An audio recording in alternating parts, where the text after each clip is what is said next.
One day, a few days after the liberation, I walked through the country past flowering meadows, for miles and miles toward the market town near the camp. Birds rose to the sky and I could hear their joyous song. There was no one to be seen for miles around. There was nothing but the wide earth and sky and the freedom of space. I stopped, looked around and up to the sky, and then I went down to my knees. At that moment, there was very little I knew of myself or of the world. I had but one sentence in mind, always the same. I called to the Lord from my narrow prison, and He answered me in the freedom of space. How long I knelt there and repeated this sentence, memory can no longer recall. But I know that on that day, in that hour, my new life started. Step for step, I progressed until I again became a human being.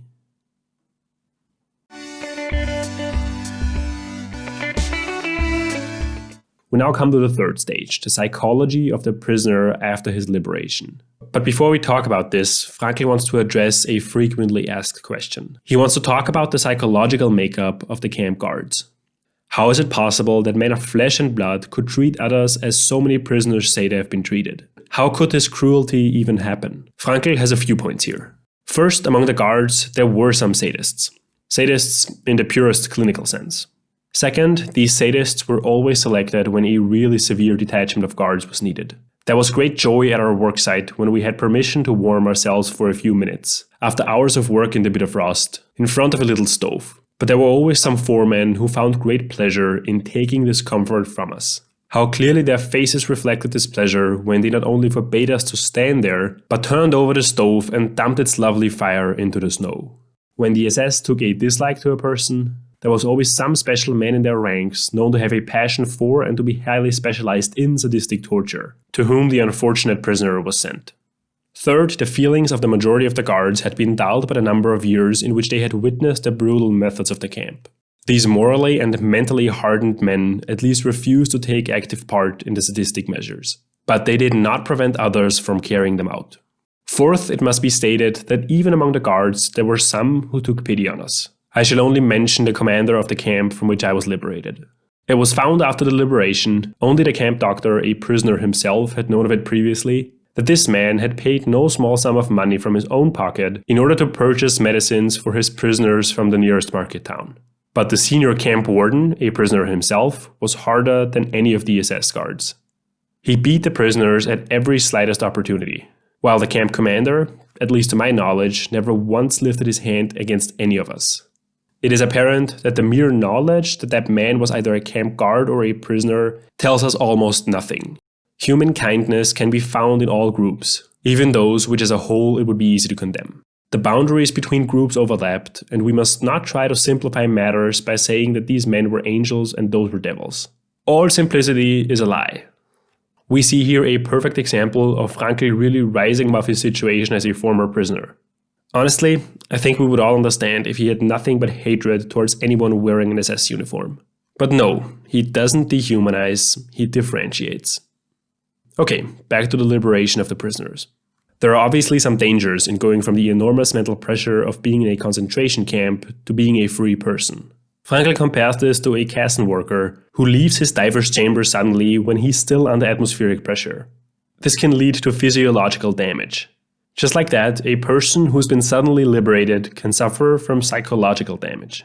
During this psychological phase, one observed that some people could not escape the influence of the brutality which had surrounded them in camp life. Now, being free, they thought they could use their freedom ruthlessly. The one thing that had changed for them was that they were now the oppressors instead of the oppressed. They became instigators, not objects, of willful force and injustice. They justified their behavior by their own terrible experiences. This was often revealed in apparently insignificant events.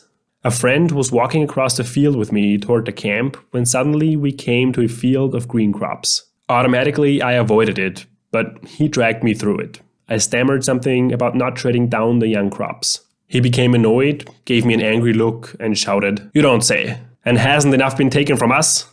My wife and child have been gassed, not to mention everything else. And you would forbid me to tread on a few stalks of oats."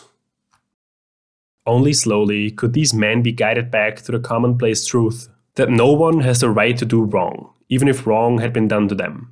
We had to strive to lead him back to this truth, or the consequence would have been much worse than the loss of a few thousand stocks votes.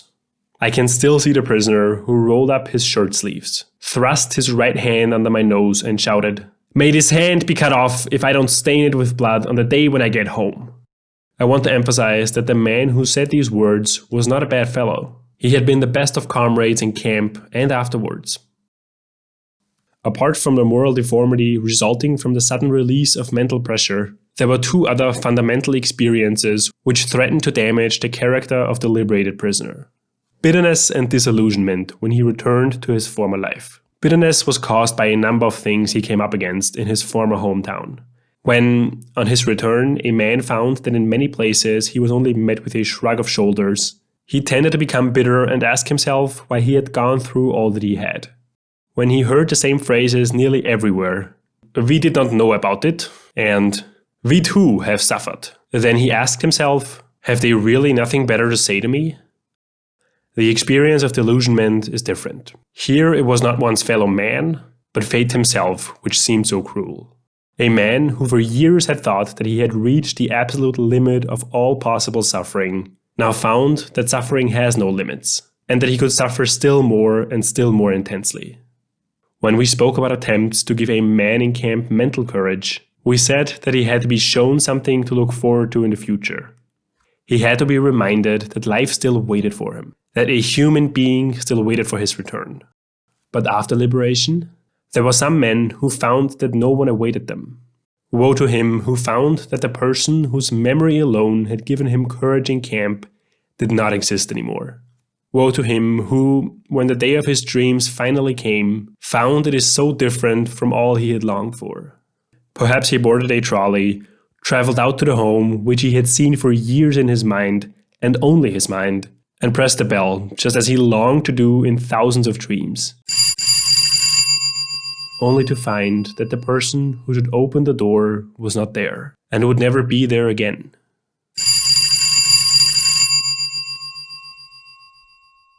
We all said to each other in the camp that there could be no earthly happiness which could compensate for all we had suffered.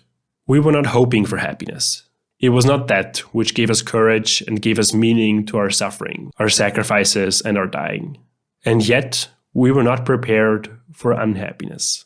But for every one of the liberated prisoners, the day comes when, looking back at the camp experience, he can no longer understand how he endured it all. As the day of his liberation eventually came, when everything seemed to him like a beautiful dream, so also the day comes when all his camp experiences seem to him nothing but a nightmare. The crowning experience of all for the homecoming man is the wonderful feeling that, after all he has suffered, there is nothing he need fear anymore, except his God. We're now done with the memories part of Frankl's book, so I just want to add a few parting thoughts and things that I couldn't fit in the 3 videos. At one point in the book, Frankl writes about telling his fellow prisoners jokes. He even makes it a point to think of one funny story a day and calls humor a weapon in the fight for self-preservation. It is well known that humor, more than anything else in the human makeup, can afford an aloofness and an ability to rise above any situation, even if only for a few seconds. Now, I'm not going to draw this out to a greater point here. I just sort of wanted to tell you about that because it's one of the most beautiful things I've ever heard. Also, and I'm sure you sensed that, Frankl was, despite of his circumstances, sort of a romantic writer. This is one of the most fascinating things about him. This was a guy who lived through unimaginable horror, and yet he still found reasons to be hopeful. And if he was able to see meaning and purpose in life, I think so can we. This optimistic and yet never naive mindset definitely carries over to the second part of the book. Logotherapy in a nutshell. Thank you for listening. I will leave you now with one of my personal heroes, Viktor Frankl. What man is, he ultimately has become through the cause which he has made his own. Was der Mensch ist, das wird durch die Sache, die zu seinen macht. We cannot find ourselves, our identity, except by devoting, committing ourselves to something or someone. We cannot struggle for self-actualization except through the except through the detour of devoting ourselves to a course to the world, around the way guides us around the world, Right. and not by direct intention of ourselves. Why? That's a magnificent point. We're running out of